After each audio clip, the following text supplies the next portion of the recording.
I was at home, pretty sick, and feeling very, very lousy.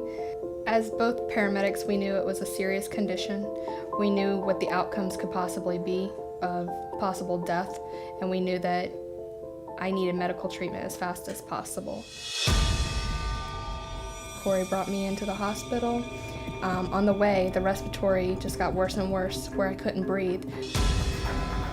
We actually stopped at one of his fire stations, and he put me in one of the ambulances, and they brought me by ambulance to the ER here, just trying to focus on making sure I was still breathing, because it was at the point where I couldn't breathe anymore by the time we got here. She was a patient, a young mom who was pregnant with her third child. There's a lot of things that happen when you're pregnant and a lot of medications that we cannot give you based on the baby.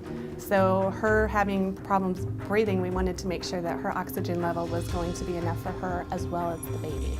Every day was a challenge with Skyler. We didn't know what her oxygen level was going to be and if the baby was going to be at risk. As she progressed, she did get worse and worse, and the time came that we had to go ahead and make the decision to take the baby for C-section. I was pretty scared.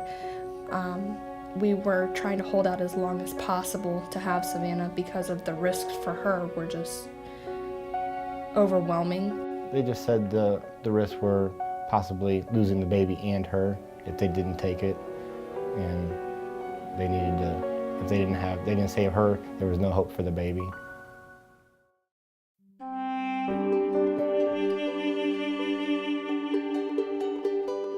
Florida Hospital is known for its teamwork, and that was really shown the day that they decided that Skyler had to go ahead and have her C-section. It was a very scary day. It was scheduled for 2 o'clock in the afternoon. So us as a staff got together, and some of our progressive care unit nurses and techs made the decision to throw her a baby shower. So we collected money as a staff and sent one of our techs to Target. We had her patients covered, and she was able to purchase some things with the staff's money to be able to give her just a little shower to get her mind off it and really focus on the positive. Brought me a plant and balloons and baby clothes, everything that I could possibly need. It was the most warm, heartfelt thing anybody could ever do. They went out of their way and nobody ever asked them to do it. She was in tears of joy and just completely overtaken by the caring and concern of the staff. And then we got the good news that Savannah was born. She weighed 3 pounds even. She was 15¼ inches long.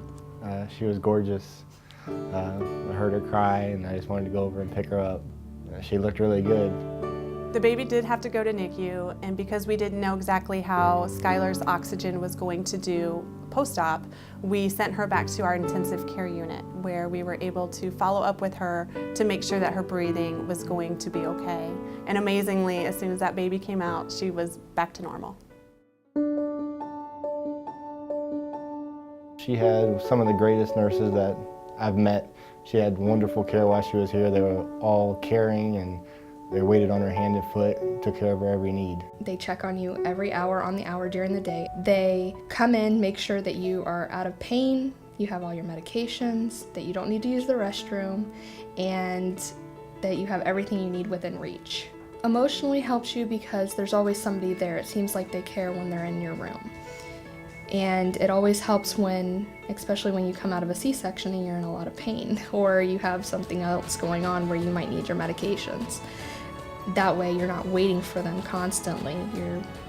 There's somebody always there to help you.